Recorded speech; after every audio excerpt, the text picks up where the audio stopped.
Hello, boys and girls, ladies and germs. This is Tim Ferriss, and welcome to another episode of The Tim Ferriss Show, where it is my job to deconstruct world-class performers from all different disciplines. My guest today is Guy Raz, at Guy Raz, R-A-Z. He is the creator and host of the popular podcasts How I Built This, Wisdom from the Top, and The Rewind on Spotify. He's also the co-creator of the acclaimed podcasts TED Radio Hour and the children's program Wow in the World. He is, in a sense, the Michael Phelps of podcasters, at least according to a New York Times profile not long ago. He is the only person to ever have 3 shows in the top 20 rankings worldwide simultaneously. He's also received the Edward R. Murrow Award, the Daniel Shore Journalism Prize, the National Headliner Award, and the NABJ Award, that is among many others, and was a Nieman Journalism Fellow at Harvard. He lives in the Bay Area. His new book, How I Built This, subtitled The Unexpected Paths to Success from the World's Most Inspiring Entrepreneurs, is out now. You should check it out. It is an absolutely incredible compilation of stories and tactics. Past podcast guest, Adam Grant, describes it as, quote, and this is an incredible quote, the mother of all entrepreneurship memoirs. It is a must-read for anyone who wants to start a business, grow a business, or be inspired by those who do. That checks pretty much all the boxes. You can find him online at guyraz.com, GUYRAZ.com, on Twitter at guyraz, Instagram at guy.raz. This episode is brought to you by Pique Tea. That's Pique. I have had so much tea in my life. I've been to China. I've lived in China and Japan. I've done tea tours. I drink a lot of tea. And 10 years plus of physical experimentation and tracking has shown me many things, chief among them that gut health is critical to just about everything. And you'll see where tea is going to tie into this. It affects immune function, weight management, mental performance, emotional health, you name it. I've been drinking fermented Pu'er tea specifically pretty much every day for years now. Pu'er tea delivers more polyphenols and probiotics than you can shake a stick at. It's like providing the optimal fertilizer to your microbiome. The problem with good pu'er is that it's hard to source. It's hard to find real pu'er that hasn't been exposed to pesticides and other nasties, which is super common. That's why Pique's fermented pu'er tea crystals have become my daily go-to. It's so simple. They have so many benefits that I'm going to get into, and I first learned about them through my friends Dr. Peter Attia and Kevin Rose.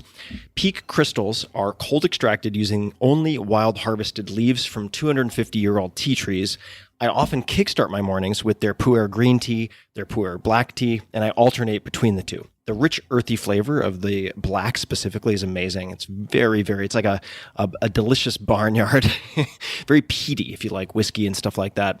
They triple toxin screen all of their products for heavy metals, pesticides, and toxic mold, contaminants commonly found in tea. There's also zero prep or brewing required, as the crystals dissolve in seconds. So you can just drop it into your hot tea, or I also make iced tea, and that saves a ton of time and hassle. So Pique is offering 15% off their pu'er teas for the very first time, exclusive to you, my listeners. This is a sweet offer. Simply visit piquetea.com/Tim. That's piquetea.com/Tim. This promotion is only available to listeners of this podcast. That's piquetea.com/Tim. The discount is automatically applied when you use that URL. You also have a 30-day satisfaction guarantee, so your purchase is risk-free. One more time, check it out. Piquetea, that's piquetea.com/Tim. This episode is brought to you by LinkedIn Jobs. Small businesses have unique needs. A lot of you know this. I know this. And even with the uncertainty these days, one thing stands unchanged, and that is the importance of having the right people on your team. But hiring can be hard. It can be really expensive if you make mistakes, very painful if you get it wrong. I've certainly had that experience, and I'm not eager to repeat it, so I try to do as much upfront screening as possible. When your business is ready to make the next hire, LinkedIn Jobs can help you screen candidates with the hard and soft skills that you're looking for. They'll match your position with qualified members so that you can find the right person quickly. Using LinkedIn's active community of more than 690 million professionals worldwide, LinkedIn Jobs can help you find and hire the right person faster. So when your business is ready to make that next hire, find the right person with LinkedIn Jobs. You can pay what you want and get the first $50 off. Just visit linkedin.com/Tim. Again, that's linkedin.com/Tim to get $50 off your first job post. Terms and conditions apply. This episode is brought to you by AG1, the daily foundational nutritional supplement that supports whole body health. I do get asked a lot what I would take if I could only take one supplement. And the true answer is invariably AG1. It simply covers a ton of bases. I usually drink it in the mornings and frequently take their travel packs with me on the road. So what is AG1? AG1 is a science-driven formulation of vitamins, probiotics, and whole food sourced nutrients. In a single scoop, AG1 gives you support for the brain, gut, and immune system. So take ownership of your health and try AG1 today. You will get a free 1-year supply of vitamin D and 5 free AG1 travel packs with your first subscription purchase. So learn more, check it out. Go to drinkag1.com/Tim. That's drinkag1, the number 1, drinkag1.com/Tim. Last time, drinkag1.com/Tim. Check it out. At this altitude, I can run flat out for a half mile before my hands start shaking. Can I ask you a personal question? Now would seem an appropriate time. What if I did the opposite? I'm a cybernetic organism, living tissue over a metal endoskeleton.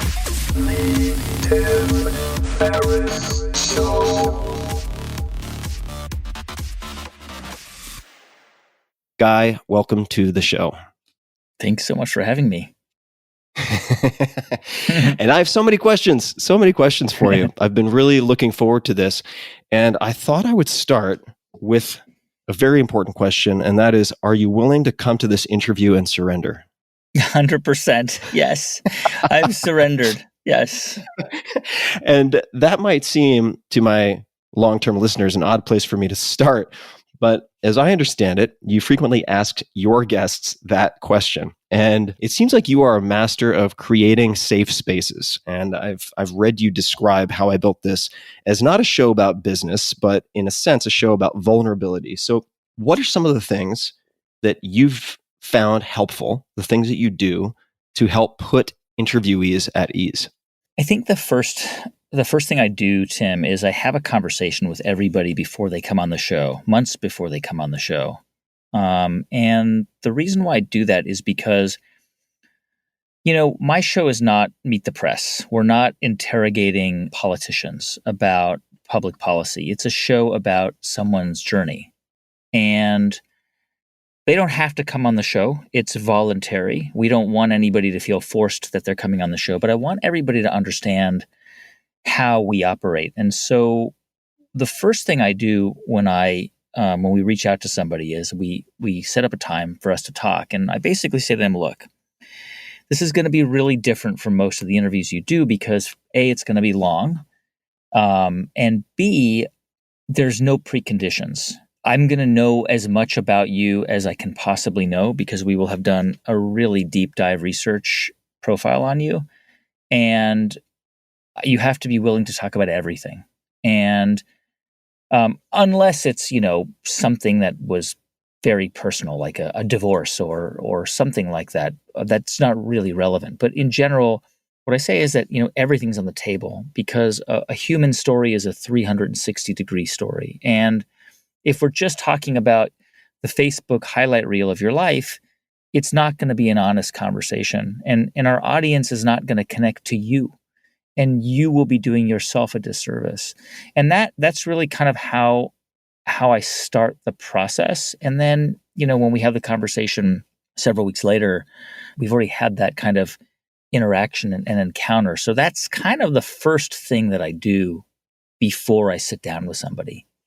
And if we double click on the research profile, and more broadly speaking, just prep for a given episode. If you reflect back, and maybe it's somewhat standardized, I would imagine you have some processes that have been refined to best practices over time. But what does the prep look like? How do you build a research profile? There's so many different ways to approach this. I'd be very curious to hear you expand on that. I mean, I have been in journalism my whole life. I started out as a reporter when I was 22. And basically the job of a reporter is to become an instant expert. Reporters really are dilettantes, right? We don't have we don't have a PhD in a very narrow subject, but good reporters learn a lot about a subject very quickly. You have to be able to do that. When I was a reporter, I would be sent to Macedonia because there was a flare-up in a conflict, and I would have 24 hours to get there, and I would rush to a bookstore and buy everything I could about Macedonia and the Balkans and start to read. It's similar with interviewing the people who come on the show. Obviously, I have a team that helps me gather all that information, but depending on who the person is, if they've written a book, I will have read the book. If they have been around a long time, there's usually a lot of material. We do a really extensive background search and check on the person for both public information and even non-public information. And it's really designed to make sure that we can contextualize someone's story. We want to know everything about them and everything about their business and their lives, because lives are complex. So sometimes we come across things that, that are not public, that might be a little bit embarrassing. And we'll talk about it, on the phone first and kind of talk through how we're going to tackle that thing. Could you give an example of what non-public might be and how you find it? I assume it's not a Dick Tracy trench coat wearing character following somebody around. But Yeah. Could you give an example of non-public?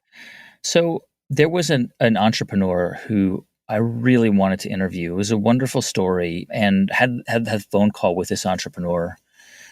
A really interesting category brand, and it was, we had this call and it was a good conversation. And then once we started to do some research, we discovered that this entrepreneur actually had spent some time in jail for securities fraud in the 1980s.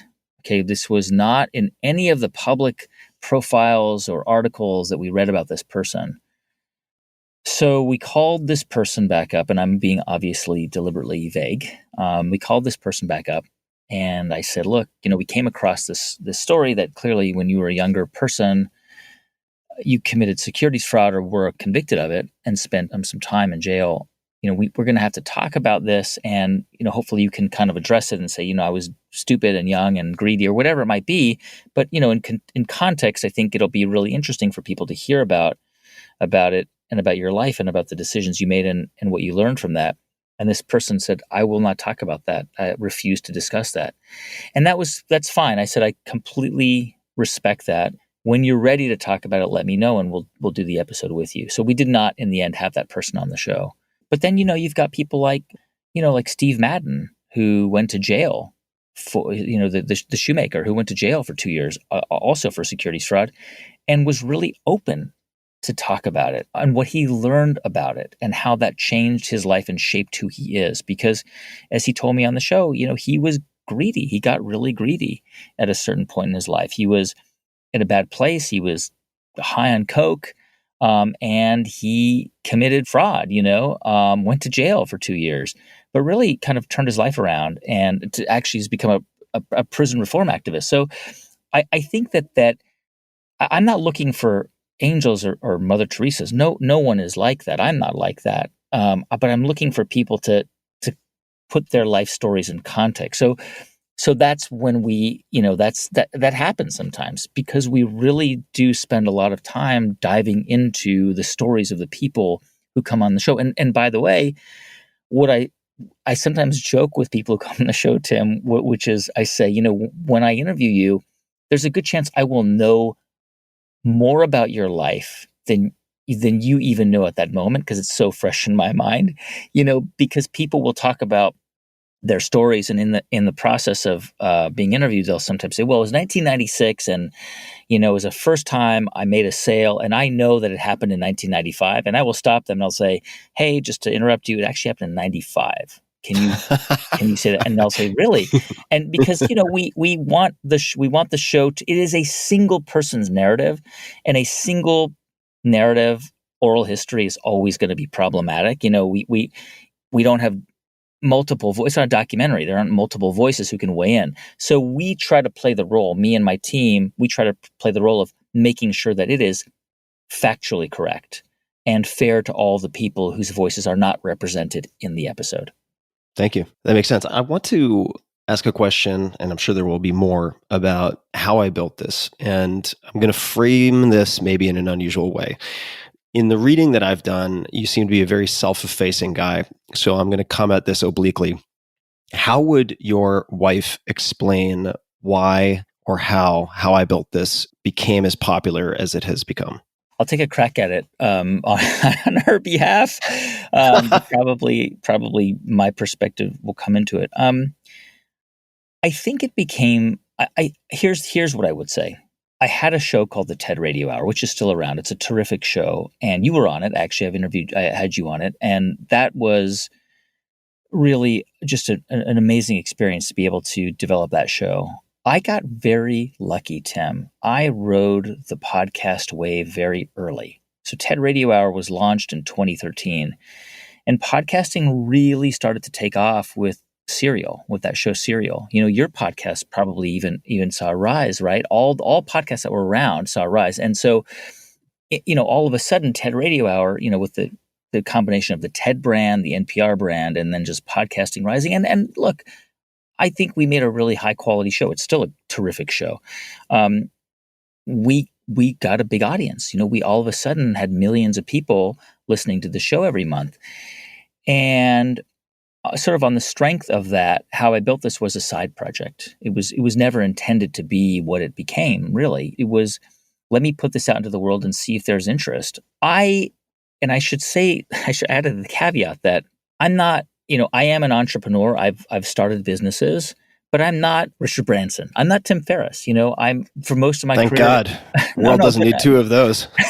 But I mean, you are kind of a model for a lot of entrepreneurs. And I for most of my career as a journalist, and there are entrepreneurial things you have to be and do to be a journalist, but that was what I did for most of my career.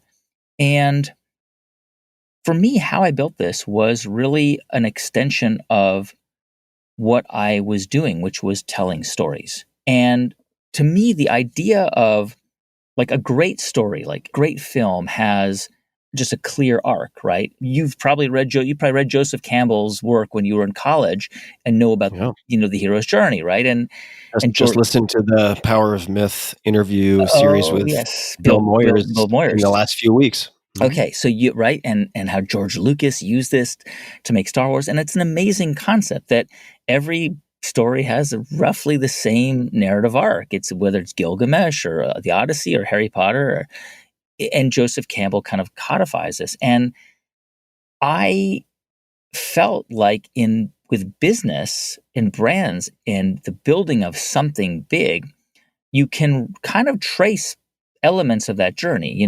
There's the abyss, the trough of sorrow, whatever people call it. You slay the dragon, you almost die, you find a mentor. I mean, you return to the village. It's all bits of those archetypes are found in stories about business. And so I really wanted to figure out a way to tell hero's journey stories.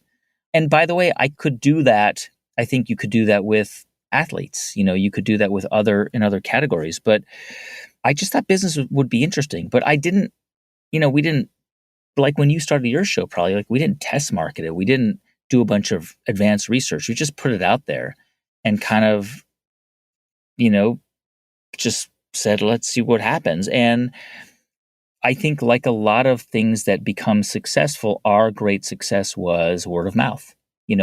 Obviously there's some built-in advantages, which is the show is distributed by NPR, which is a huge podcast company and platform. But I think it's a combination of hearing really deep, dramatic stories and hearing them told in a cinematic way. The show really, we designed the show to be very visual, that it's a journey. And I think people just started to connect with those stories, even people who were not into business, people who were just kind of needed a shot in the arm, that day or that week. And that's really how it started to get popular. And here we are today. So, I'm not trying to sound falsely modest here, but I was very surprised at how successful and popular it became. I really was. I want to add a few observations that may or may not be true, but they're, I guess, speculation. I think the show also benefits from a, in a sense, a singular focus that is well conveyed in a tightly curated format with a prescriptive title, right? It has focus in an ocean of flotsam and jetsam, in the sense that there are many podcasts, one might even say my podcast included, that can really meander all over the place. And I think that with how I built this, people are able to ascertain immediately whether or not they are interested just by looking at the thumbnail. And that is, I think, a rarity in the world of podcasting. I do think that there's and it's not just the face of the podcast that is the book cover, but the way that you, as you described, take a story and create something that is emotionally compelling with the touch points, the archetypes, these stages in the hero's journey that are immediately subconsciously recognizable and strike a chord with people who are listening. It's so reliable. Yeah, I think people hear those stories and they think, that's me. I'm just like that person. Right. Like Jamie Siminoff, who founded Ring, he was the kid who used to take apart radios and televisions and build his own radio controlled cars and had a frog. Like, do you remember the frog, that radio controlled car? When you were a kid? Yeah, he he was that kid who was going to the like hobby shop and building his own kits. And I think people hear these stories and they think, or they hear Stacey Brown of Chicken Salad Chick, who started a restaurant empire of chicken salad, selling chicken salad door to door. They hear these stories and they think they're not superheroes. They're not any different. At a certain point in their life, nobody would take their call. Everyone will take Stuart Butterfield's call today, but not at the beginning. Even Howard Schultz, not at the beginning. And that's what I'm trying to convey. And I think that's also how people connect with this idea. And by the way, the name How I Built This, originally, I actually have never talked about this, not to keep it a secret, but no one's asked me about it. And you just reminded me of it. But originally, I was going to call the show The Hustle. Okay. Because I thought in 2015, when I started working on this, that was more propulsive. I wanted How I Built This to be kind of like the anti-NPR. NPR has the reputation, right? This kind of almost ASMR kind of way of sounding, right? Like these people say, oh, the dulcet tones of NPR, like this is NPR. And the reality is there is some of that, right? But the reality is there's a lot of NPR that doesn't sound like that. That is. I have to just pause for a second. If people don't know the acronym that you refer to, Google it. We're going to move on, but please continue. It's like, this is NPR. But the thing is that a lot of NPR programs don't sound like that. And you might not hear them because they might just be podcasts, like Code Switch or Planet Money or the shows that I do.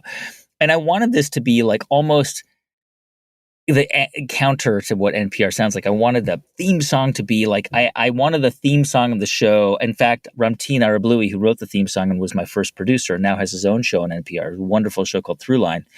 He was a DJ. I had met him and I was looking for a freelance producer to help me launch this show. He knew nothing about radio. And I just loved him. He was just the nicest person I ever met. So anyway, he came in and did a temp gig with me, and that's how we launched the show. And then he became my first producer. But I said to him, he's also a composer. So I said, I want the theme song to sound like this song by Beck. It's the first song off the album. I'm blanking now. I'll have to look it up. But it's a song by Beck. And I said, I want this propulsive sound to inspire what you write. And so he wrote this song, and it's like dun, dun, dun, dun, dun, dun, dun, dun, dun, dun, dun, dun, dun. So it was really like very, very different than the Morning Edition theme, right? Like very kind of propulsive and almost in your face. And so I thought, The Hustle, it's The Hustle. And I just thought it was a great title. I thought it was going to be so, and I was really, it was so wanted a title so bad, and then we did some a legal check and determined that it was not a good idea, that we would run into some challenges with other shows, this hustle, that hustle. So went back to the drawing board and I said, all right, How I Built This, which actually was one of the names I thought of, but I thought it was kind of a boring name. But I mean, it turned out to be the right name, because imagine if me, who is like, had the show called The Hustle. It just is so not me and so not what the show is. And How I Built This was really kind of like the boring sort of, okay, we'll do that one. But it turned out to be the right decision. And so sometimes things happen for a reason. So How I Built This, simple, what the show is about. Although in the beginning, some people did wonder whether it was a show about like a Home Depot show, like building things. So we've managed to overcome that. The literalism and the internet are frequent bedfellows. It's hard to avoid a little bit of that. And I have an embarrassing confession to make, which is my initial title for the 4-Hour Workweek, which one could very compellingly argue still sounds like an infomercial product. You'd see it 2 a.m. But the title of the book in the book proposal that was shopped around was Lifestyle Hustling, also vetoed for non-trademark reasons. Yes. Yes. So you and we have been talking about How I Built This. You often cover pivots of different types, critical decisions that are made to change direction in the context of an entrepreneur's life or a company. And I want to ask you about what seems to be a pivot in your own life. And it seems like this happened around 2012, and this is a leading question, so please feel free to rewrite the question. But I'll read a little bit here from, and this is on a site that I did not expect to have as a source, but ylai.state.gov, which has full interview with Guy Raz. But it begins with this little excerpt. News reporters by training and tradition, I think, identify problems without talking about solutions. And in general, the profession frowns on solutions-based reporting. And it goes on, and then it talks about, or I should say, quotes you as saying, I think for me, the real turning point was in 2012. It was an election year. There was a lot of division within the US. I was hosting a news magazine on NPR, and then the year culminated with the Newtown shootings. And for me, that was it. I was done with the news at that point. Can you talk about, my understanding is then that's when you really shifted into focusing on TED Radio Hour. This seems, at least based on the research, to potentially be really important, this period. Could you speak to that? I'll talk about Newtown first because it's the hardest thing for me to talk about, and then I'll come back to the other part. I'm a parent. I've got an 11-year-old and a 9-year-old. And the day that shooting happened, I was asked to host our national live coverage. And it was one of the hardest things I've done in my life. Now, I've covered 5 wars. I've seen human beings dead.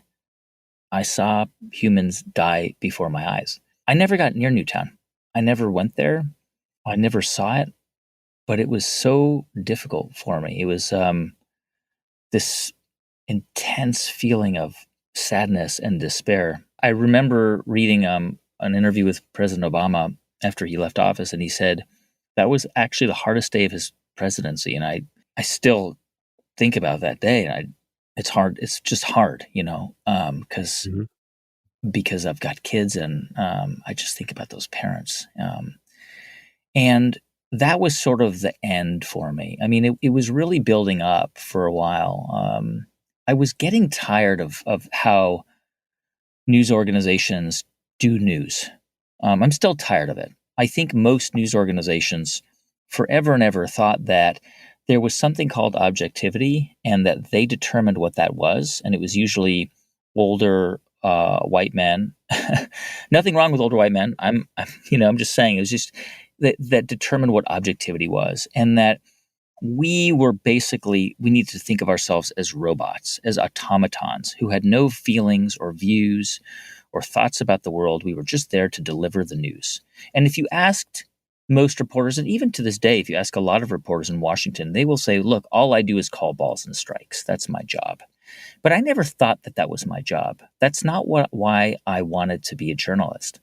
I wanted to be a journalist because I probably naively believed, and still believe, that the more knowledge people have about other people, the more people know about other people's stories, it's more likely that that will make that person more empathetic.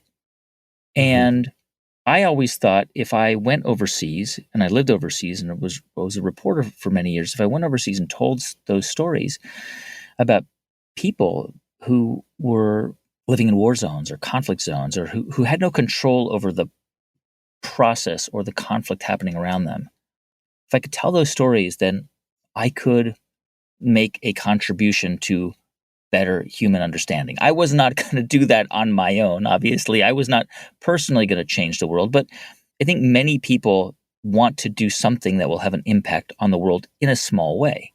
And for me, my small way was to be a reporter and to tell stories. And when I was the host of All Things Considered, by the time I became the host of that show in 2009, I had a hard time delivering the news in a way that needed to be delivered, because there were just so many stories that on the face of it just seemed totally absurd and wrong and false. Even the way news organizations covered, the rise of the Tea Party, for example, as if it was, this grassroots populist anti-government movement of people who wanted, no deficits and no debt.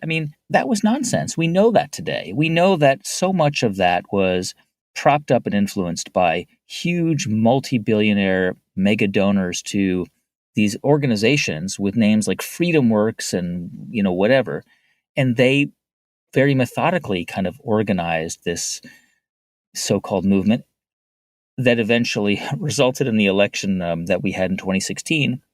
But, it's just a small example of how me and my colleagues in the news media really just bent over backwards to be so objective that you don't call things out when they need to be called out. And I think that there are long-term consequences for doing that. So in my view, I felt like if I was going to make a difference, if I really got into this profession to make a difference in the world, it wasn't going to be through telling the news. I had spent at that point, by the time I left in 2012, 15 years as a reporter. And I didn't feel like the world was getting any better. I felt like, especially in our country, it was getting more polarized. I felt like people were angrier and angrier. It's even worse today.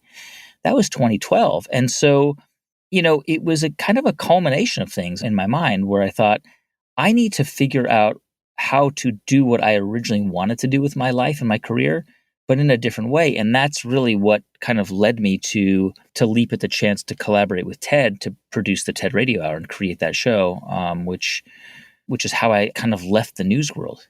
I'd love to explore some of your influences. What are the factors that have perhaps helped shape you in a way, or what are the things that might indicate the convictions and principles that guide you? And I'm probably going to butcher the pronunciation of this also, but a book that popped up is one you have read repeatedly, is Homage to Catalonia. Am I getting that pronunciation right? Homage to Catalonia, yeah. Homage. There we go. Yeah. I'm putting a faux French spin on it. Yeah, But no homage. worries. Homage? Am I getting this right? Wow, I'm really out GREing myself. There's different pronunciations. I always say Homage to Catalonia, yeah. Very, very forgiving. By George Orwell. Could you describe for people who don't know this book what it is and why it has made an impact on you? George Orwell is a really complicated figure, I should say at the outset. There are writings of his that are certainly racist and anti-Semitic, and are problematic.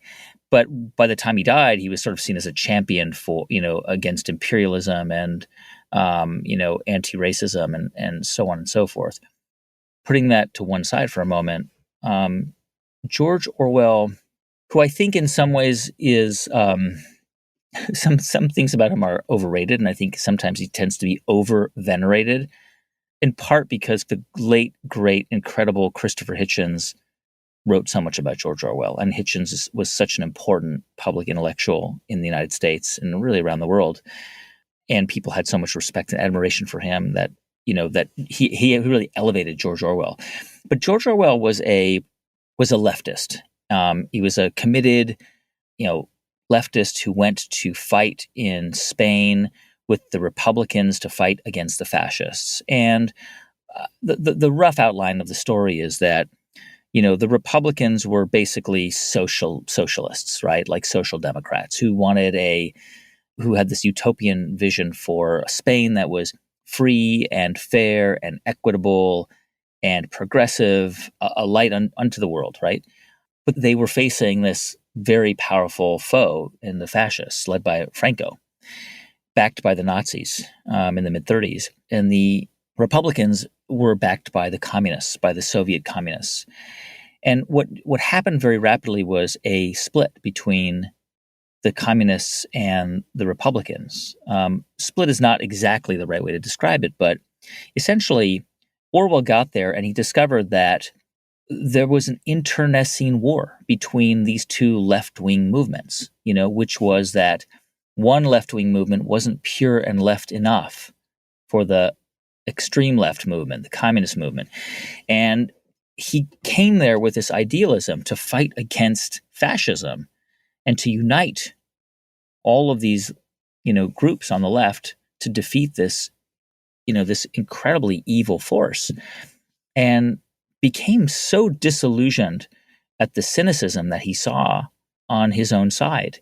Not to turn him into a right winger, he was a leftist his whole life, but it was it's just a story about purity and the false promises of purity, and that the world is full of nuance and it's full of contradictions.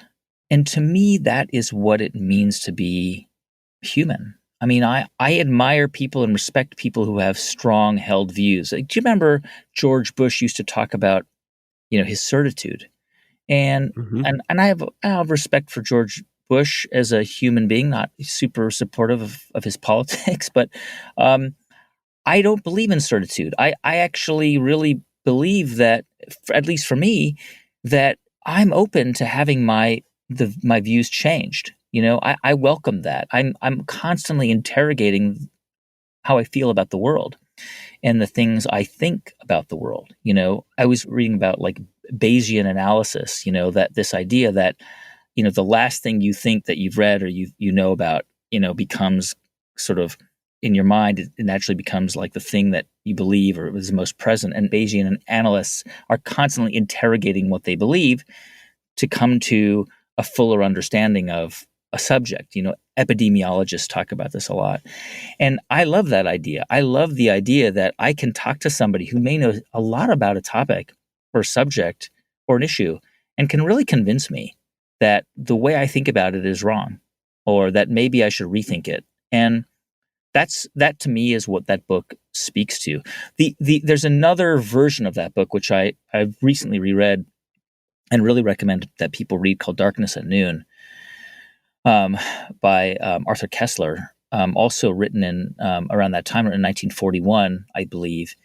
And it was about the Soviet trials, the Stalinist trials of the 1930s. And, you read that book and you realize that the Soviet Union really wasn't ever, for just a very brief period of time, was it truly a socialist country in the ideals of what socialism were meant to be. It was a dictatorship. There were very few differences between, Stalinism, the fascism of Stalinism, and the fascism of any other fascist state. It was a police state. It was filled with terror. It was filled with paranoia. Unfortunately, it gets kind of conflated with socialism, but you read that book and you realize that, that when humans pursue purity, when they pursue, these ideals of purity, it can really lead to disaster. And that's why I love those books, because as a reporter, as an interviewer, as a person, I'm always looking to have my views changed. I'm always open to it. I want to learn from people. That's why it's why you do what you do. We do this because for free, we get to learn from other people. And what a gift that is, to know that on any given day, my whole world can be blown apart, and how exciting is that? Talk about a specific, it is exciting. And I agree that in some way, I'm not going to call it a fool's errand, but it's maybe Faustian bargain is a better way to look at it. The search for pristine truth is not just sometimes, but usually leads to disaster in one form or another, right? Because it creates these incredible blind spots. Yeah. And freedom fighters can become tyrants very quickly when they begin to look at things in a binary look sense at with Cambodia. no flexibility. Excellent example. Just a quick thanks to one of our sponsors, and we'll be right back to the show. This episode is brought to you by Wealthfront. Did you know if you missed 10 of the best performing days after the 2008 crisis, you would have missed out on 50% of your returns? Don't miss out on the best days in the market. Stay invested in a long-term automated investment portfolio. Wealthfront pioneered the automated investing movement, sometimes referred to as robo-advising, and they currently oversee $20 billion of assets for their clients.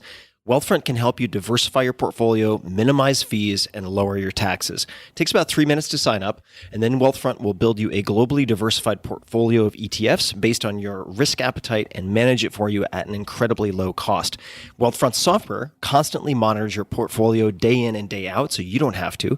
They look for opportunities to rebalance and tax loss harvest to lower the amount of taxes you pay on your investment gains.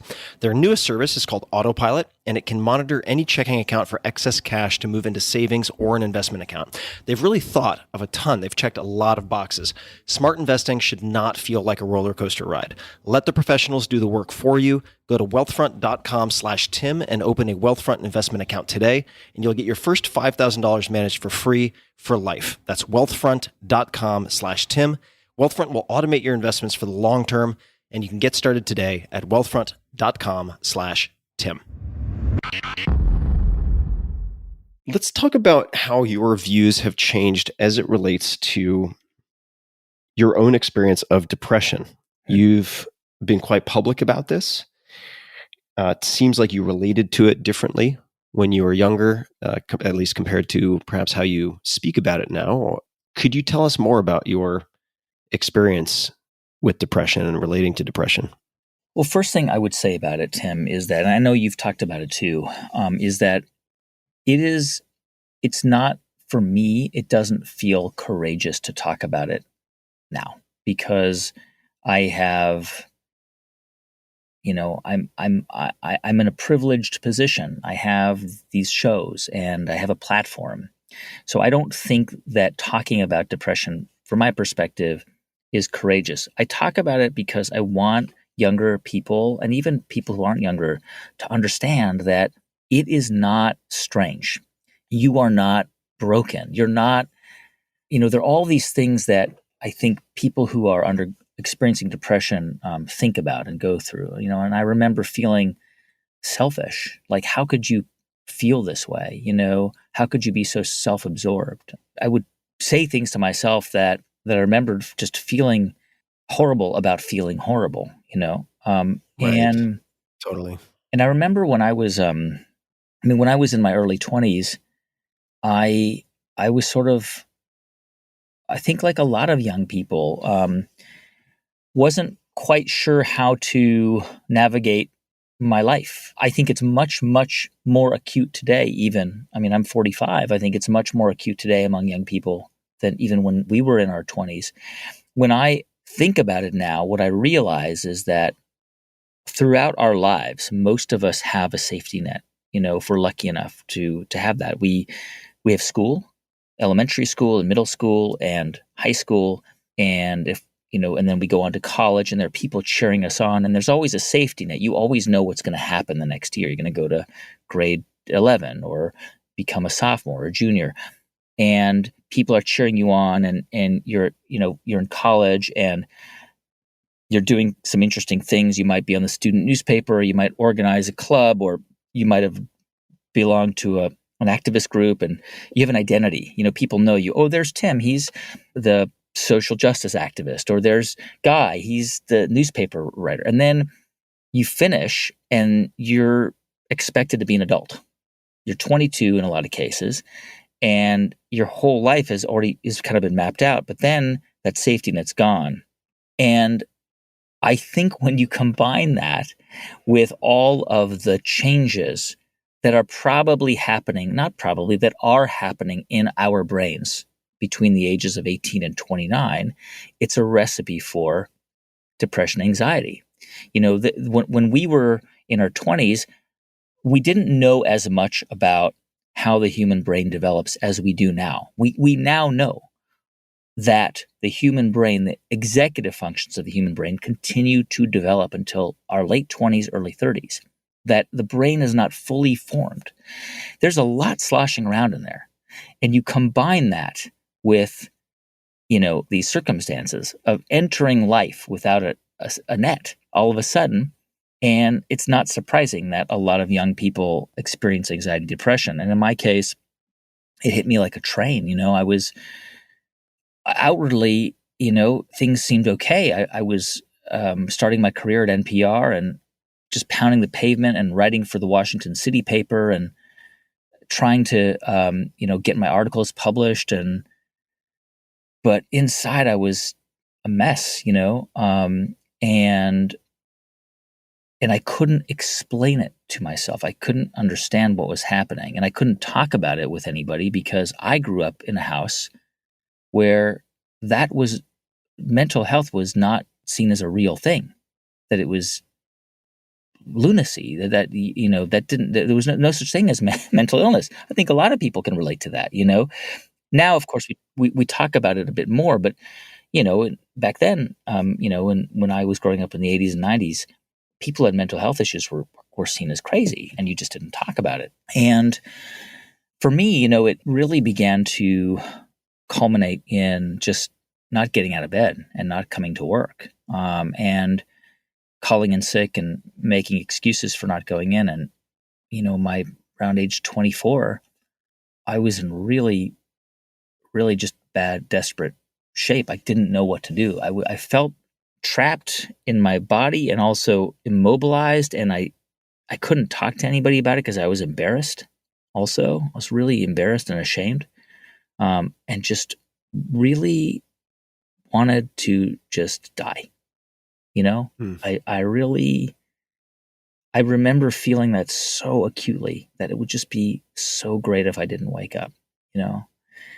And I was very fortunate at that time to have a very important mentor who to this day is my closest friend. And she had experienced her own mental health issues. And so she came to check in on me and my apartment in Washington, D.C., and she knew something wasn't wrong. And she made an appointment for me with a doctor to go see a doctor, a psychologist, a psychiatrist, forgive me. And I began to talk to him for several sessions and spent about 5 years on antidepressants. And now I will say this. I don't know if the antidepressants were effective.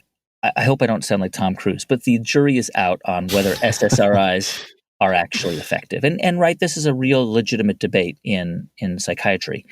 But I will say that knowing that I was actually, I think that the knowledge that I was trying to regain control over myself helped a lot. And, the 5 years that I used antidepressants helped me immensely because whether it was a prophylactic effect or not, it helped. And it enabled me to kind of live a relatively normal life. And what I think has really been remarkable for me is that it doesn't leave. If you've You mean depression? it doesn't leave. The dark dog, the black dog. It's going to come back. But I find that as I've gotten older, it becomes immensely more manageable. And that's the difference, is that you learn to accept that it will happen, it will pop up. And as I have gotten older and have been able to reflect on it more, I've also learned how to manage and cope and kind of self-heal, And I think that's really an important thing that I try and talk to younger people, because I try to make myself available to interns at NPR or younger people that I come across who are scared to talk about it or embarrassed. And I'm just like, I've been there, but I want you to know that as you get older, it will become more manageable and you will get it. It will happen again, but it's not going to be quite as intense or quite as difficult if you start to work through it now. Thank you so much for sharing. As you know, this is a subject that's near and dear to me in a sense. And I'd love to ask you a few follow-up Sure. questions. The first, I suppose, actually just a comment first, which is to add to your point of management becoming easier as you get older. I've been reading a fair amount of the writing of Anthony DeMello, he's since passed, but he was a Jesuit priest and also a psychotherapist. And he has a number of books, Awareness, another is Rediscovering Life. So fairly generic titles, but some of the content I find to be very, very helpful. And one of the anecdotes that stuck with me from the latter, which is a very fast read, the beginning of Rediscovering Life is quite lukewarm, but the anecdote was a description of this enlightened being. Let's call it a monk, and the monk says, "Before enlightenment, I was depressed.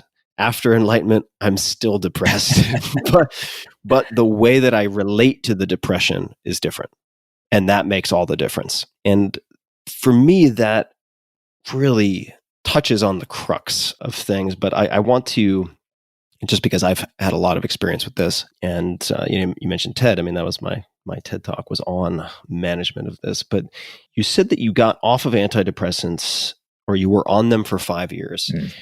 How did you make the decision to come off of them, and why? It wasn't really a momentous decision. It wasn't like a moment where I smashed a champagne bottle against the side of a ship. It was it was just sort of like, I think I'm going to try this. And, I wasn't seeing a therapist. I mean, at the time, this 5-year period when I was taking antidepressants, I mean, this was when I covered the Iraq War. I covered the war in Afghanistan. I became the CNN correspondent covering Palestine and Israel. I was, in and out of Iraq and embedding with the military. You had a goat slaughtered in your honor. What happened? Right. I mean, I was constantly on the move, which I think also probably had a huge impact on my ability to cope, because I was racing and racing and racing around a lot, and it was really just it kind of let me try this out, and it was fine. I will say that when that ended, when I stopped being a foreign correspondent, I came back to the United States, and I came back to NPR because I left NPR, went to CNN, and then I went back to NPR. I went right back into a depression very quickly. I mean, it was sometimes more intense, sometimes less intense. And part of that was because I think I wasn't racing around. I wasn't hopping on planes all the time. I was back in Washington, D.C., kind of trying to figure out what I was going to do at NPR. And then I started to cover the Pentagon for a while, and it was really hard and dull and challenging for me personally. And, there was a moment in that time period where it was about 2007 where I really thought, okay, I'm kind of done with this profession, that this is really not, I don't really have a future here, in part because I really wanted to transition from being a reporter, which I wasn't happy doing, and I didn't think I was very good at it.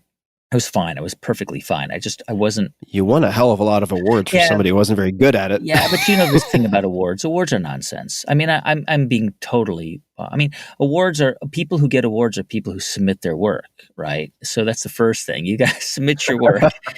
The second thing is, very few awards are really, awarded in a.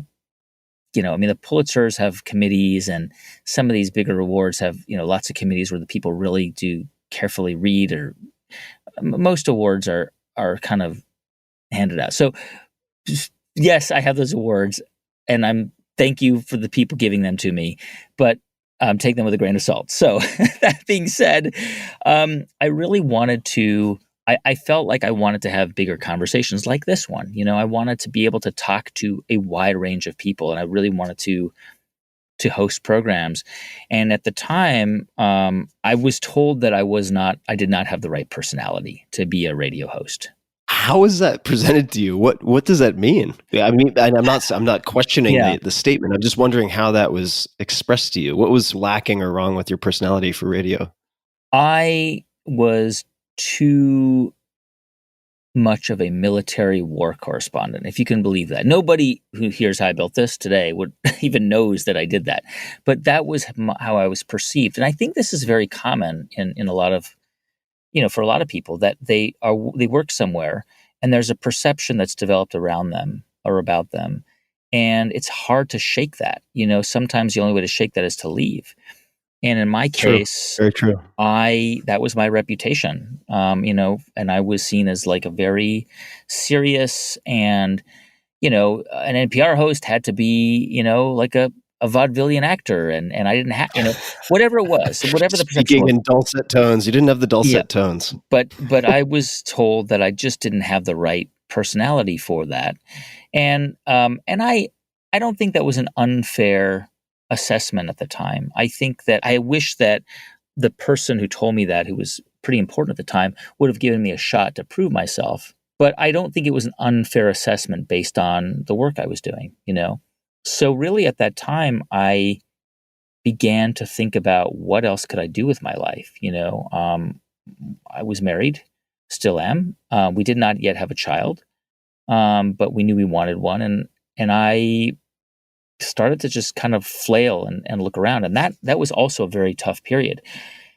What kind of saved me was, and what has saved me throughout my career, was always trying to figure out how to regain control, of the situation. And in that case, it was applying for the Nieman Fellowship. I applied for a bunch of different fellowships, and I got the Nieman Fellowship. It's a journalism fellowship at Harvard, where they bring in, you go there for a year and they give you free tuition and you get a stipend for housing and you can do whatever you want. And that was a transformational year. That's when I first was exposed to the case study method, which inspired how I built this. No kidding. Yeah, Yes. I didn't know that. That makes perfect sense. That's when I first took a class at the business school and we got the case studies, and I was just fascinated. This is how they teach business school, through stories? This is incredible. I mean, that planted the seed in my mind for how I built this.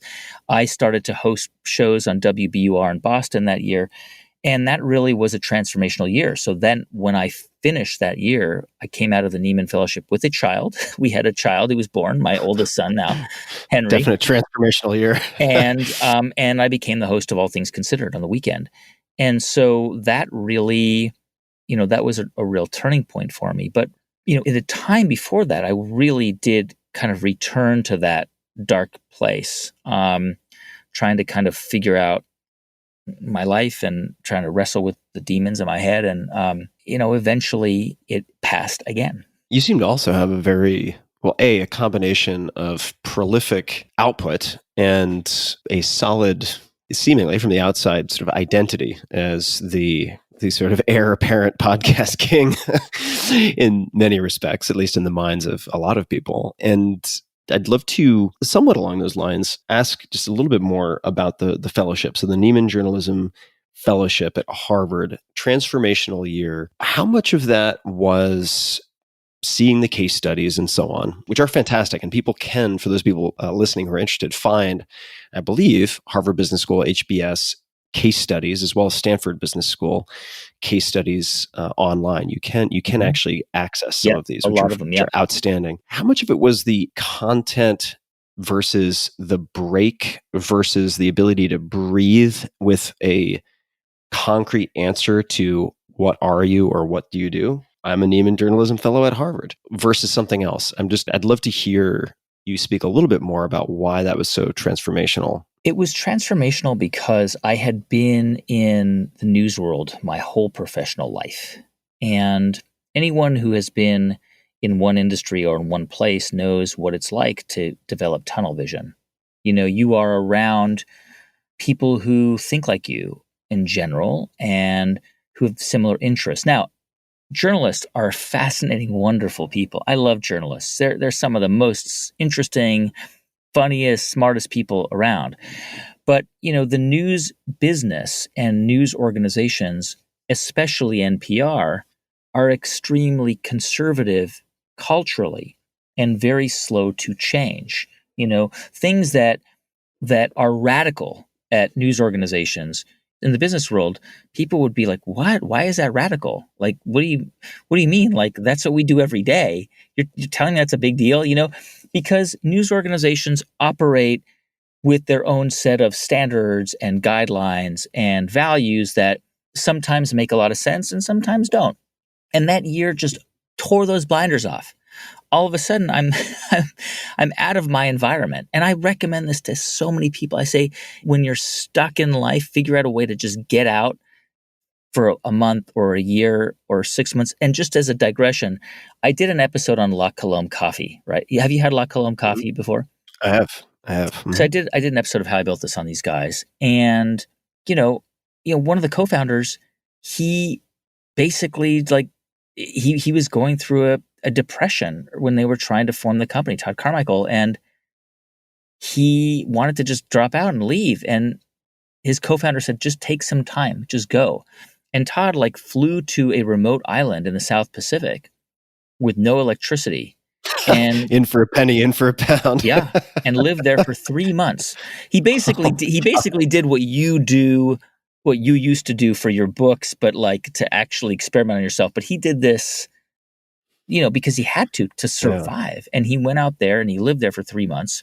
He fished and he had no communication with the outside world, but it completely transformed his mind. And for me, that was a kind of a much more comfortable version of that, going to Cambridge, Massachusetts, and getting to take classes at the Harvard Business School and the law school and the college. But it reawakened me, how, and it was that plus, becoming a father for the first time. And I think what that really helped me also to become, strangely enough, was less cynical. There is a natural skepticism that you develop as a journalist, which I think is important, but oftentimes that develops into cynicism. Definitely. Many journalists are just cynical. And I had some of that. And I needed to get away to lose that.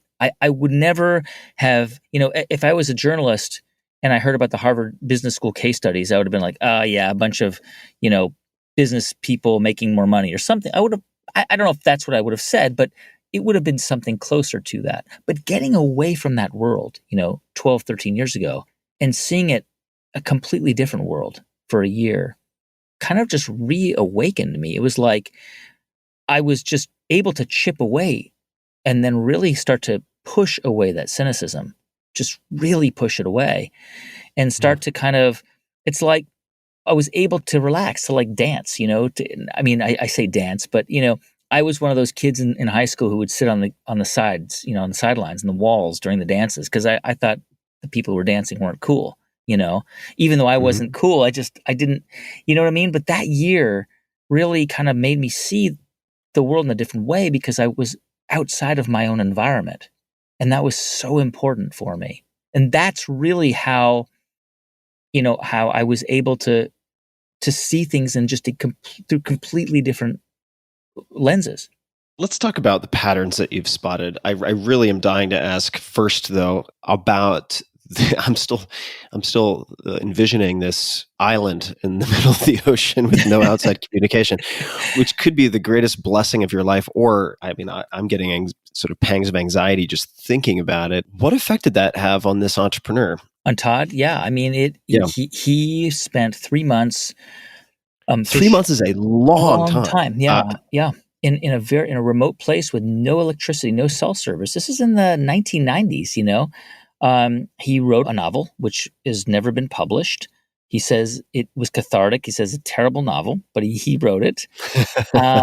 He got a lot out, he wrote a lot of his head out onto paper. I And like that. I know you do this a lot. I know you're I into do. journaling, and writing things down can be incredibly important, especially when you're experiencing anxiety. And just as an aside, about 6 months ago, no, it was maybe 9 months ago, I was going through I had a lot of anxiety. I was working on this book, and I was like, I had all these deadlines and live shows, and I've got my kids' show, Wow in the World, and How I Built This. And I was, leaving TED Radio Hour, and that transition was happening, and I just had a lot of anxiety, and I couldn't sleep. And it was like 1 a.m, and my wife was up, and she's like, look, she grabs a journal from the side of the bed. She says, just start telling me what's on your mind. And she wrote everything down. She just bullet pointed everything, single thing. Oh, She did it for me. you dictated. I just dictated Amazing. it. That's a And she good said, wifey you I'm got. gonna close this up. Okay. Now go to sleep. And we looked at that 3 months later, and not a single thing on that list mattered. Not a single thing. Nothing on that list mattered. It was, things that just seemed insurmountable. None of them mattered. They were all irrelevant by that point. That's a great intervention on her part. Did you look at it afterwards, or was it just enough catharsis to simply get it out of your head and into some recorded format? Well, at that moment in time, it was enough to get me back to sleep. But when we looked at it 3 months later, it was shocking. It was incredible. I was like, how is it that in our minds we amplify things? We think that these challenges in front of our eyes, or these anxieties we have, are so big. And so often they're not. So often they pass with time, or they are resolved, or they're less important than you think they are.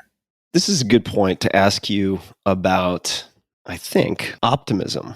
Because as I understand it, this is a trait. Maybe trait isn't the right label, but it is a characteristic that you've identified as one of the meta characteristics of many successful entrepreneurs. And please feel free to fact check this and correct what I'm saying. Could you expand on that? Yeah. I'm just so curious, because you've interviewed so many mega successful entrepreneurs. How consistent is this? What type of optimism is it, if that makes any sense? And how much of it do you think, is nature versus nurture / training? Yeah, I'm a big believer in training. This is why I'm a fan of the work you do, because you have trained yourself to develop expertise in a variety of things to prove that anybody can do this. Now, I do think that there are some people who are just born with more charisma. That's a fact. Some people just have it. But I wouldn't say most of the entrepreneurs on the show are born with that kind of charisma. And I wouldn't even say that they are any different than the rest of us. But I do think that they were able to convince themselves that their idea was going to work. I'll give you an example. Tristan Walker, he founded this company called Bevel.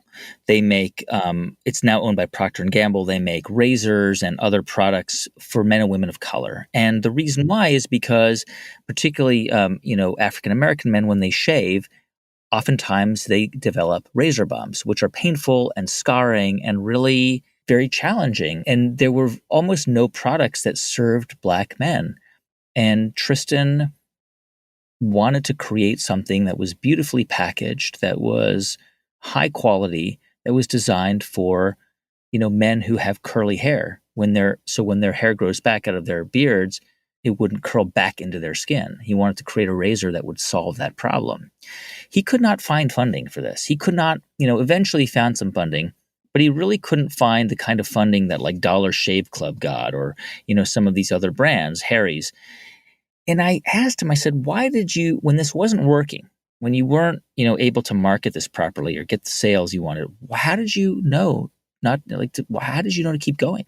How did you have the optimism? He said, because I knew with my heart and soul, every single man that I have known my whole life, every Black and brown man that I've known who has this problem needs it to be solved.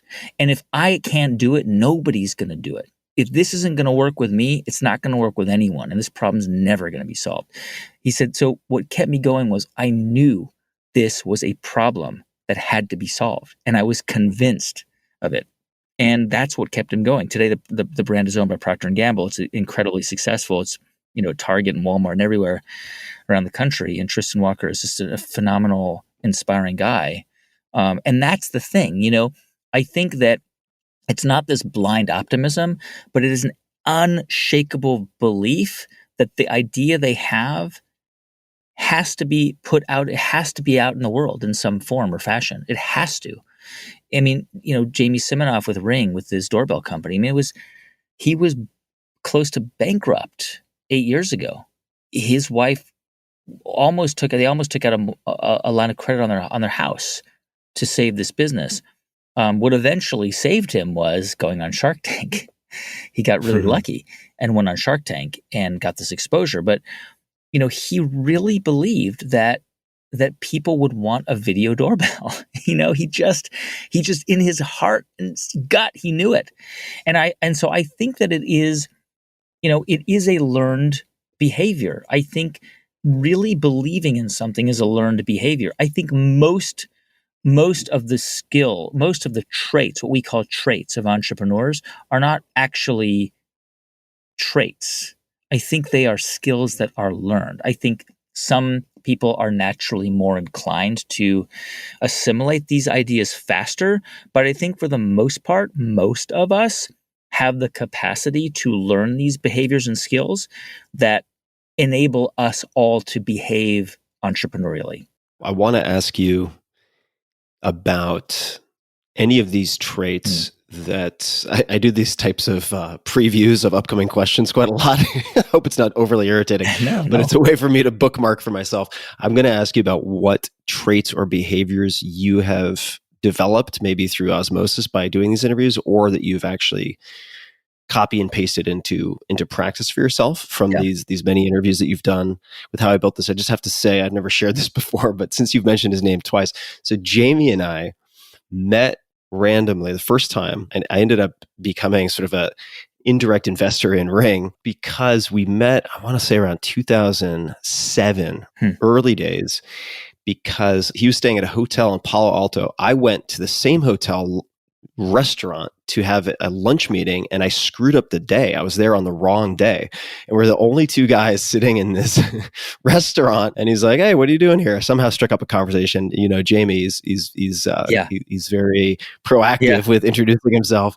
Super charming guy, really great guy. And I said, "Well, I showed up, and I showed up on the wrong day. My date isn't here." And he's like, "Well, do you want to have breakfast?" And so we ended up having breakfast. Wow. And it just goes to show, like, the little tiny bits of initiative add up over time, right? You're just, in the case of Jamie, he's increasing the likelihood. I don't remember the attribution, but what someone referred to as the surface area of luck, just the open area upon which some serendipity can stick. Yes. And so we became friends and ended up doing all this stuff. At the time, he had a company called Simulscribe. And he is, to your point, certainly he's born with certain predispositions, but he has learned and practiced a lot of these things. So can I add a story to that? Please. Because he is the perfect example of this idea that you just put out there, right? Which is to increase the surface area of luck.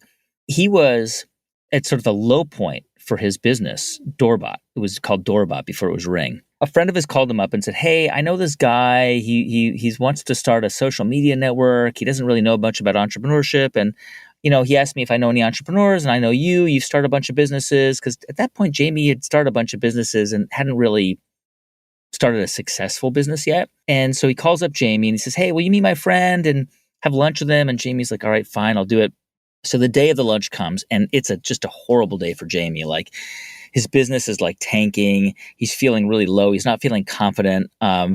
He really doesn't want to go to this lunch. He knows that this guy he's having lunch with comes from a family with a lot of money, and he's like, "Oh, why am I going and giving him advice? What advice can I give this guy?" And it's all the way in like Hollywood, and he's got to drive from the other side of LA. And he gets to this lunch, and he's hearing the guy's idea, and it's not a great idea. It's like a social media network for Hollywood agents. And he asks Jamie for his feedback, and Jamie gives him, earnest, honest feedback. And the guy was like, "Oh, I really appreciate that." And he's like, "Oh, by the way, what are you working on?" And Jamie's like, "Oh, it's nothing. It's just this So tell me. He's like, oh, well, it's these doorbells. It's called Doorbot. It's like a video doorbell. And it's we're trying to see if it'll work. And he's like, no way. He's like, dude, you should go on Shark Tank. And Jamie's like, well, I'd love to go on Shark Tank, but so would 30,000 other people. He's like, no. He's like, I have a friend who's a producer on Shark Tank. He's like, Man. let me get you in touch with him. That one lunch transformed Jamie's life. It's this idea of taking opportunities when they come and understanding that luck really does pass all of us by, sometimes multiple times. And it's really what we end up doing with it.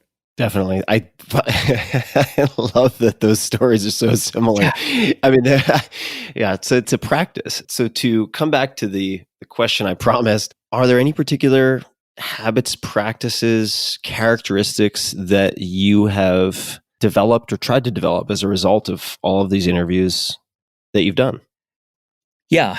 I mean, a lot of them. I think about change a lot. I think about pivoting a lot, and I think about interrogating what we do all of the time. I mean, this is something that, Howard Schultz would do with Starbucks, constantly interrogate what they're doing and really never allowing the company to become comfortable, to always kind of stay off balance a little bit. Starbucks is a good example because it's such a behemoth.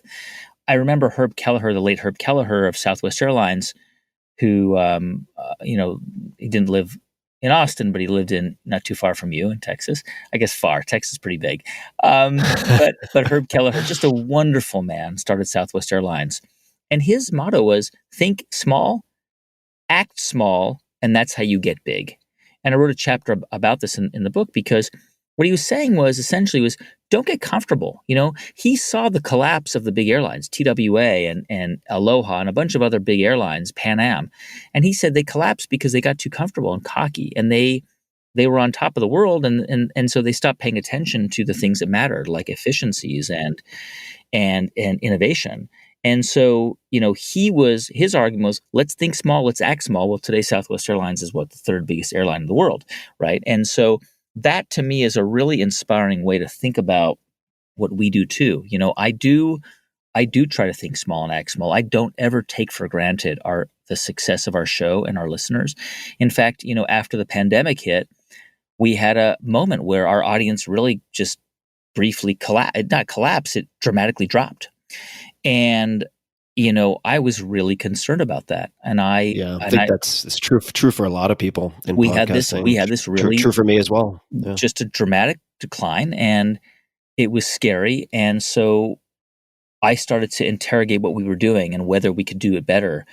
And we tripled down. I mean, we launched a new offshoot show called the How I Built This Resilience series, which I now do twice a week in addition to the main episode on Mondays. So I do a main episode Monday, and then Wednesday and Friday, I do a live conversation with a founder talking about resilience. And we, miraculously, we doubled our audience. We really worked and continue to work really hard on it. The other thing that, I've been really influenced around is the idea of rejection. I think that this, to me, is the most important skill that an entrepreneur has to develop, the ability to withstand rejection. Rejection is really hard. It really sucks. Like, I don't know if you ever experienced this, Tim, when you were younger, but, asking somebody out on a date was very hard for me to do when I was younger. I would never have done it because I was always scared of somebody saying no. I wasn't like, some of these people that I remember, they would say, well, you ask 100 people out and maybe one will go out with you. I wasn't like that. I've never been good with rejection. I've learned to get much better with it. And why this is important is because when you are building any idea, whether it's in your company, like if you're intrapreneurial or you're trying to create something disruptive out in the world, you will always find people who will push back against it, right? There are always going to be people who will reject your idea. And it's why I think a lot of successful entrepreneurs started out as salespeople, like Mark Cuban or Sarah Blakely. She was selling fax machines door to door. Mark Cuban was selling computer software for, CompuServe. And we eventually sold to CompuServe, but he was going door to door selling software. And over time, you get used to people saying, no soliciting, no thank you, please leave my premises, or hanging up the phone, and becoming resilient to that, and just knowing that you've got to keep grinding away, because that is essentially what a business is about. And if you can learn that, if you can kind of expose yourself to rejection again and again and develop a thicker skin and an ability to withstand that, in my experience interviewing now, deep dive interviews with more than 300 very influential entrepreneurs, I've discovered that is really something that almost all of them have in common. I could not agree more. I think that the fact that is not just a learnable, but a conditionable skill, if that makes sense, is really, really important. It's like developing a tan or developing strength in the gym. There's a progressive resistance to it. And as you get stronger, the weights will feel lighter. You can add resistance. You can go for bigger targets. And what, if done really infrequently, might have a large impact on you, gets to the point where it has no impact or negligible impact on your momentum, if that makes sense. It's really, really important. What do you think the podcast landscape or world will look like in 2 or 3 years? What do you think will change if you had to put on your forecasting / prediction hat? What do you think is going to change? What do you think it's going to look like? I think it's going to be much closer to the premium television model. I think that we are going to see more and more large networks like Spotify, Amazon, Apple, etc., platforms, I should say, kind of creating walled gardens. They may be free walled gardens, but walled gardens where you can only hear, Joe Rogan on Spotify, or you can only hear Guy Raz on Spotify, or Tim Ferriss or on Amazon, whatever it might be. I think that is inevitable. If I be perfectly honest, I don't know if that's going to be great for consumers. And I don't know if it's going to be great for podcast kind of ecosystem. Podcasting right now is a little bit like community radio in the 70s. It's wide open. Anybody can start one. There are 1 million podcasts in the English language. Only a tiny, top of a pin head number of those podcasts have over 50,000 listeners a week. Just a teeny tiny number. And even a smaller atomic, molecule fraction of that have 1 million or more listeners a week. It doesn't mean that it's impossible to gain that audience. I mean, the beauty of podcasting is the barrier to entry is very low. Anybody can start recording themselves and upload it to these platforms. But I think that the reality is that it is also an advertising platform, and where there's money to be made, there are going to be, all kinds of folks looking for opportunities, and there's nothing wrong with that.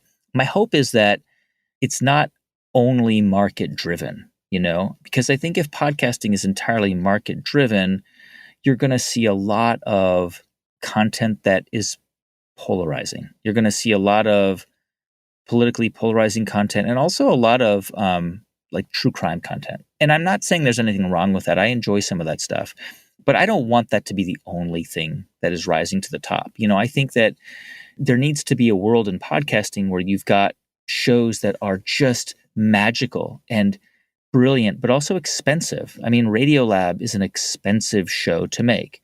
Invisibilia, NPR's program, is an expensive show to make, but they're so beautiful and so brilliant and so important. And so, my hope is that, there will still be a world where that content can be created without the necessity to profit necessarily. But I do think that the industry is moving in that direction. I think it's going to look more like HBO and Hulu and Netflix and, Disney Plus and et cetera, where you're going to probably have to subscribe or pay to these different channels to hear your favorite programs. Yeah, you mentioned Invisibilia and some of these incredible shows that are expensive to produce, and to second your sort of observation or hope that it's not just things that are projected to have market appeal, right? That get produced in 3 years' time. It's also notoriously difficult to predict what there is or is not a market for, unless you're just going with the lazy layup kind of copycat stuff in a given genre. Because if we take an example like Dan Carlin's Hardcore History, amazing show. Yeah. But if one were to go in prior to the success of that show and say, you know what we're going to do? We're going to do super infrequent podcasts that are extremely long, in some cases multi-parts, so it'll take 12, 15 hours, about, for instance, Genghis Khan, and we think that that's going to have tremendous appeal. It wouldn't get bought. Nope, right? It would not get bought, which is unbelievable, right? You think about it, because that show is so incredible. But if you try to pitch that today as an unknown person, yeah, it wouldn't get bought. And it's so good. I mean, it's so good. So certainly, I really hope it doesn't end up in a place, like you said, where the stranger out of the box stuff doesn't have at least a chance, right? A chance to prove them wrong. And so fingers crossed, certainly on my side as well. What surprised you? So you have this new book, How I Built This, easy to remember, of course. The Unexpected Path to Success from the World's Most Inspiring Entrepreneurs.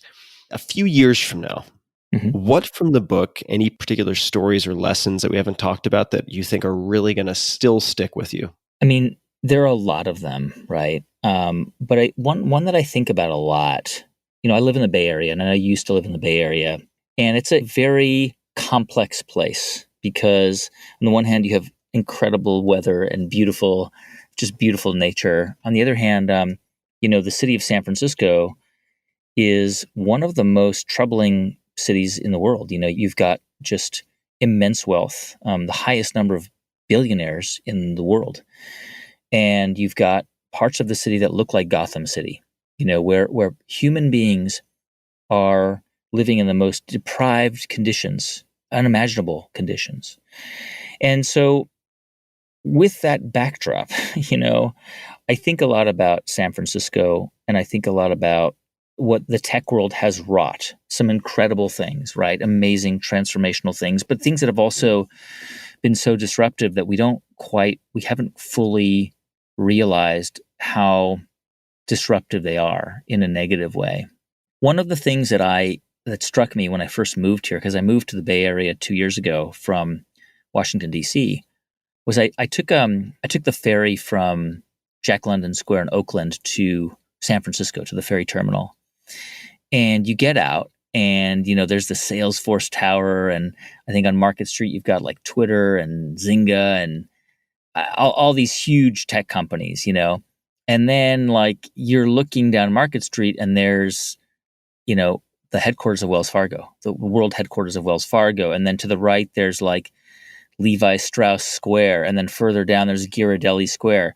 And I remember coming to San Francisco as a kid, and that was the city. It was like Levi's and Ghirardelli and Wells Fargo and the Transamerica Tower, And what's amazing is if you think about San Francisco and you think about those enduring names, Levi's, Wells Fargo, Henry Wells, William Fargo, Ghirardelli, Domingo Ghirardelli, I started to look into those stories. All of those people made their money from servicing the gold rush. They didn't make their money from the gold rush. They all ended up in California because in one summer in 1849 or 1850, 30,000 people came to California from across the country and the world. It was an invasion of human beings searching for gold. And as we know, almost nobody made anything. Even Sutter ended up impoverished when he died. It was Sutter's Mill where the gold was discovered. But the people who actually made the money were the people like Levi Strauss, who sold tents, canvas tents, and then jeans. Henry Wells and William Fargo, who went to Stockton and some of these cities in Central California to help deliver packages and boxes. And that was what Wells Fargo was. It was a courier service. They originally had started American Express, then they come out to California. Ghirardelli, he comes out to be a gold prospector too, but that doesn't work out. So he starts making chocolates and pastries, and there you go. So I'm really interested in this idea of servicing big industries. One of the people I interviewed on How I Built This, and I talk about it in the book, is Chet Pipkin. Chet Pipkin started a company called Belkin. And I will bet you any amount of money that you have one of his products in your house, and people listening do. They've got a peripheral or a cable or some Belkin thing in their house, okay? Some wire to plug in your iPhone. And Chet Pipkin really wanted to start a PC company in the early 80s, but he couldn't compete with Compaq and Texas Instruments and, IBM and then all these PC clones that were coming out. He didn't have the capital to do it. All he had was a soldering iron. And he knew, because he was a young guy and he used to hang out at Radio Shack, that if you bought an IBM PC and an Epson printer, you could not connect them because there were no peripherals that were sold to connect them. People initially had to have Radio Shack sell them the different plugs, and then they would have to solder them themselves. I mean, it's nuts. And he literally started creating peripherals. You'd buy cables and solder them and then sell them to, first he got his first order, he sold it to Carnegie Mellon, and it enabled them to connect their IBM PCs to Epson printers. Well, that became $1 billion business today. I mean, Belkin makes all kinds of peripherals and accessories for devices and computers. So he wasn't going for the gold mine. He was selling canvas tents and jeans to the gold rushers, And today that company is still here, and and you can't say the same thing about most of those PC clones. So I'm really fascinated in looking at a big industry. What I say to, especially when I talk to younger entrepreneurs, is don't try to replicate what Uber's doing. Try and figure out how you can service Uber. Don't try to build the next Airbnb. Build a company that actually services things around Airbnb. That is really that's where the opportunities are. That is a fascinating lens to use. And you think about, say, Amazon and AWS, Amazon Web Services, right, upon which so many businesses depend, or the invisible customer service chat companies that white label their services to these gigantic tech companies everyone would recognize, right? And it's the plumbing and the infrastructure and the foundation upon which these name brand companies rely, but their names themselves, like Belkin, are not nearly as recognizable. Nope. So they're invisible to most. That is a really great way to look at it. Do you have any plans or any fantasies of starting businesses outside of the podcast realm? Maybe you already have that I don't know about. Yeah, I mean, obviously I've got a production company. I've got two. So one that does How I Built This and my program Wisdom from the Top, and other, projects around media.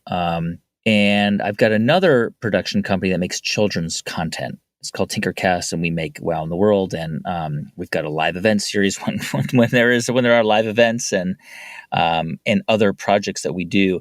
So that's really been my main focus when it comes to businesses. They're both small businesses, but I always say to people, a small business can be much more successful than a big business. A corner grocery store that's profitable is doing better than Uber. Which is not yet profitable.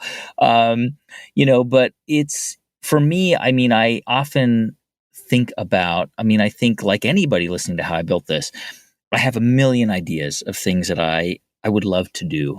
And maybe, I love food. I love, I've learned a lot about cosmetics and skincare products from How I Built This, and hair care products. And I've always made things. I've never, especially in the kitchen, I don't buy mayonnaise. I haven't bought yogurt in 20 years. I'll always make it. I make all my own nut milks, kombucha. It's just things I love doing it. It sounds very NPR, like, oh my God, this guy's an NPR person. He makes his own kombucha and almond milk. But I love doing it.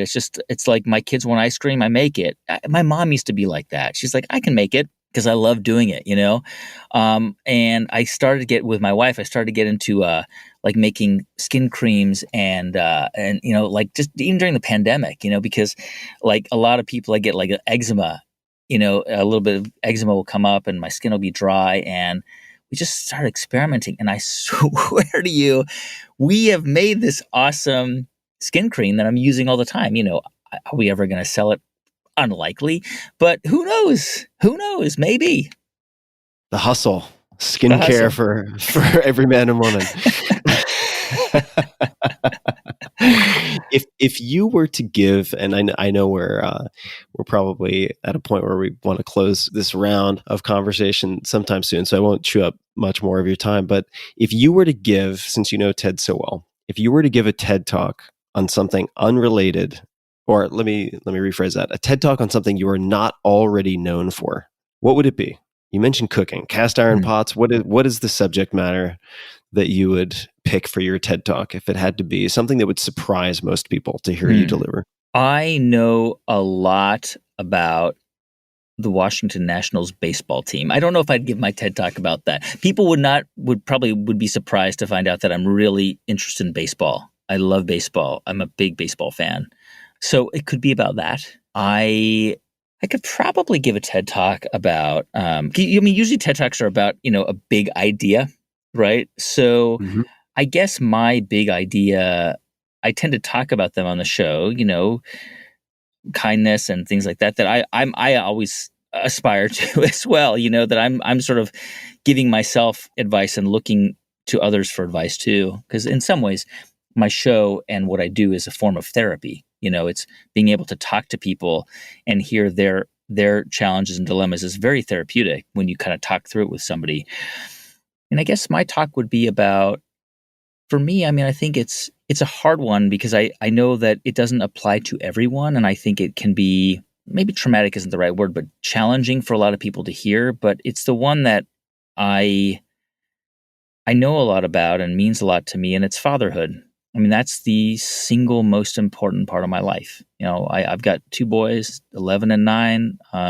That is my identity first and foremost to me. I'm a dad, I love everything about it. I live for my time with my kids and getting to take a hike with them and getting to swim with them or jump on the trampoline, or I even sit and watch their video games, and I hate video games because I just love being around them, and they're so interesting, and sometimes they drive me crazy too. But like my 11-year-old, this album from Juice WRLD just came out, and he's just obsessively listening to it because he was so sad when Juice WRLD died, and he's deconstructing the lyrics, and he's like, Dad, it's like he almost predicted his own death, and it's just so, I just love developing those connections. So for me, it's been the most fulfilling part of my life. And I think that anybody who's lucky enough to experience having a child in their life will really kind of rediscover themselves as well.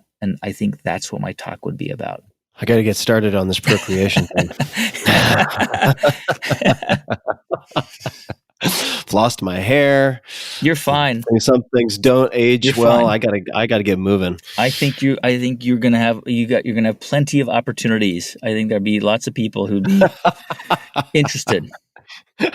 Imagine all the things you could teach a child, Tim, like, how to ballroom tango dance and swim and, across oceans. And so there you go.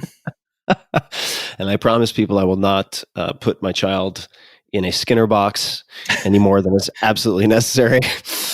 And Guy, I appreciate you. You're exceptionally good at what you do. You take your craft very seriously, and you keep yourself off balance in the sense of continual refinement and asking good questions, not just of your guests, but of what you're doing. And I certainly found that to be very clear in doing the homework for this conversation.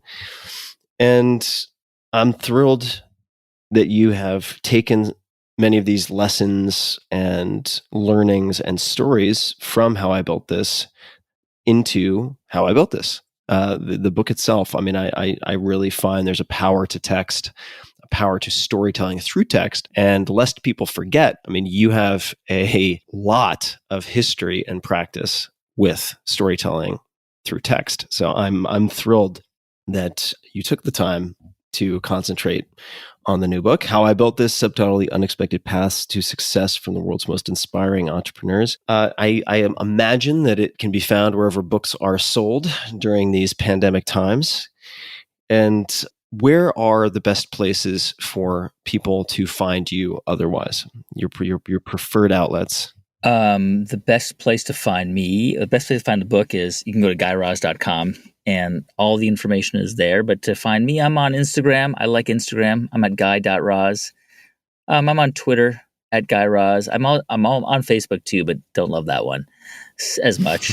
So even though Instagram is Facebook, but yeah, I have fun on Instagram. I put personal stuff on there, my kids, but also like stuff from the show, and it's kind of a mixture. So that I try to just put myself out there, and so you can find me there.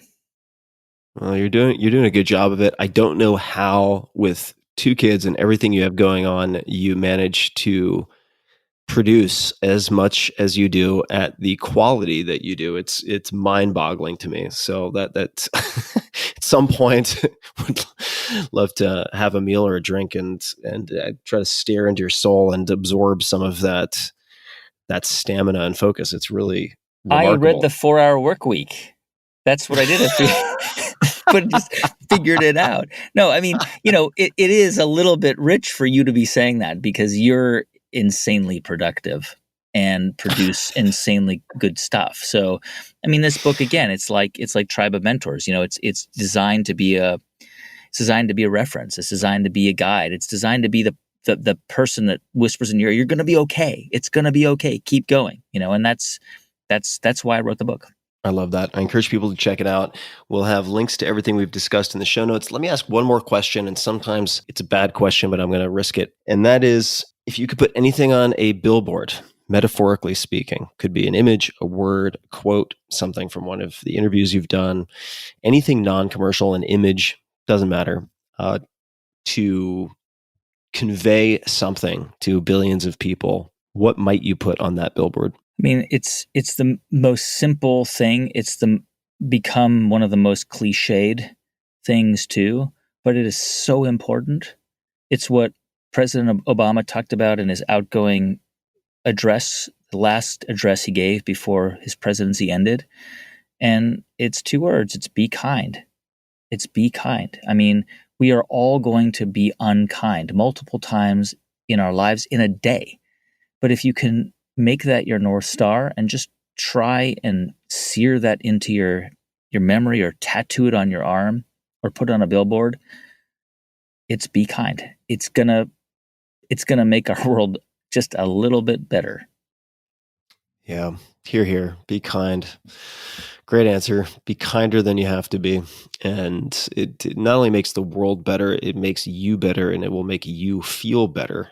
And certainly in these polarizing times where I think it's become very fashionable and is incentivized in some way to be unkind, that is a real differentiator. And fantastic answer. So let's close up there. Anything that you would like to add? Any closing comments?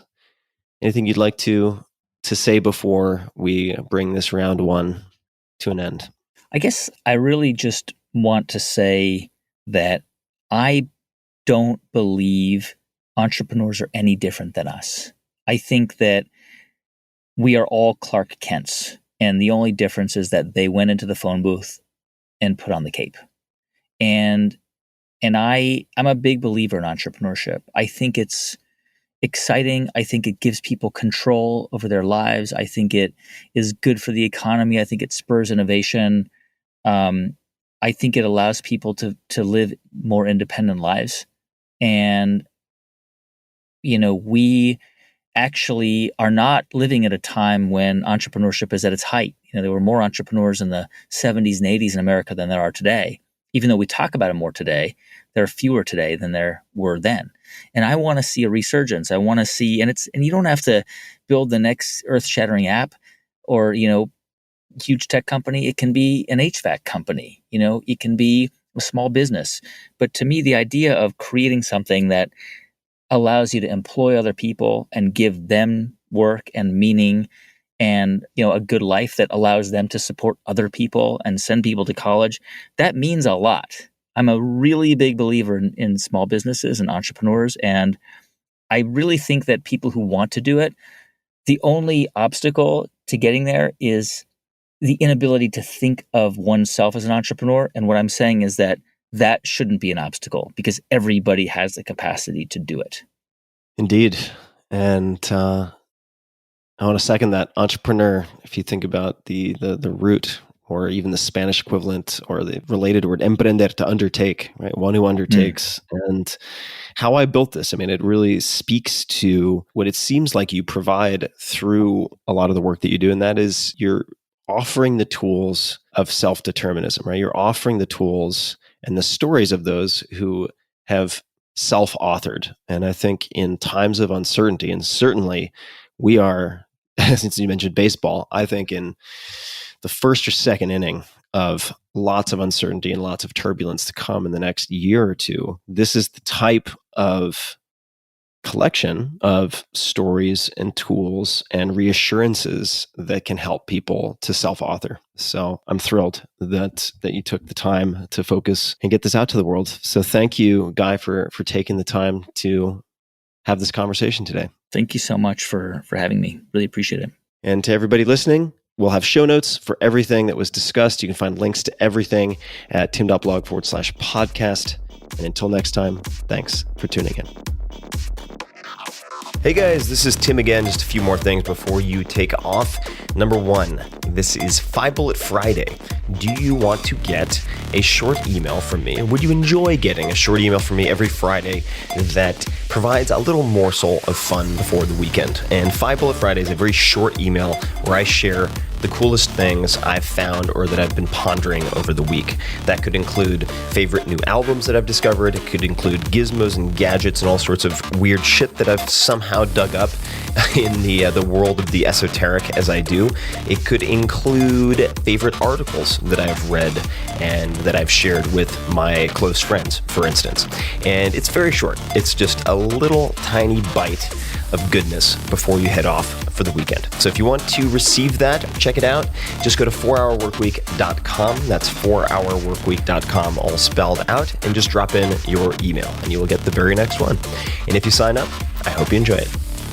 This episode is brought to you by LinkedIn Jobs. Small businesses have unique needs. A lot of you know this, I know this, and even with the uncertainty these days, one thing stands unchanged, and that is the importance of having the right people on your team.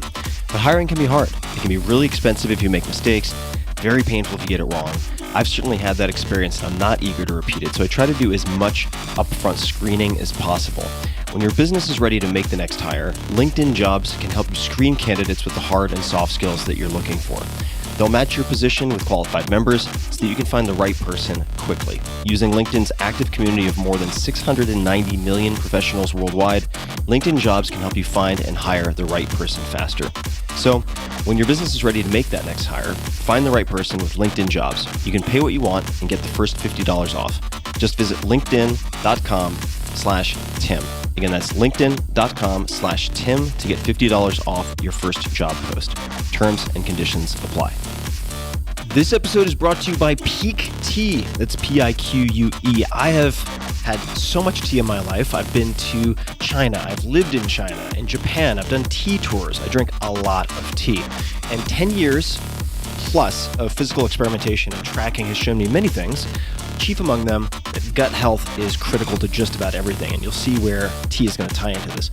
It affects immune function, weight management, mental performance, emotional health, you name it. I've been drinking fermented Pu'er tea specifically pretty much every day for years now. Pu'er tea delivers more polyphenols and probiotics than you can shake a stick at. It's like providing the optimal fertilizer to your microbiome. The problem with good Pu'er is that it's hard to source. It's hard to find real Pu'er that hasn't been exposed to pesticides and other nasties, which is super common. That's why Pique's fermented Pu'er tea crystals have become my daily go-to. It's so simple. They have so many benefits that I'm going to get into, and I first learned about them through my friends Dr. Peter Attia and Kevin Rose. Pique crystals are cold extracted using only wild harvested leaves from 250-year-old tea trees. I often kickstart my mornings with their Pu'er green tea, their Pu'er black tea, and I alternate between the two. The rich, earthy flavor of the black specifically is amazing. It's very, it's like a delicious barnyard. Very peaty if you like whiskey and stuff like that. They triple toxin screen all of their products for heavy metals, pesticides, and toxic mold contaminants commonly found in tea. There's also zero prep or brewing required. as the crystals dissolve in seconds. So you can just drop it into your hot tea, or I also make iced tea, and that saves a ton of time and hassle. So, Peak is offering 15% off their pu'er teas for the very first time, exclusive to you, my listeners. This is a sweet offer. Simply visit peaktea.com/Tim. That's peaquetea.com/Tim. This promotion is only available to listeners of this podcast. That's peaktea.com/Tim. The discount is automatically applied when you use that URL. You also have a 30-day satisfaction guarantee, so your purchase is risk-free. One more time, check it out. Peak Tea, that's peaquetea.com/Tim.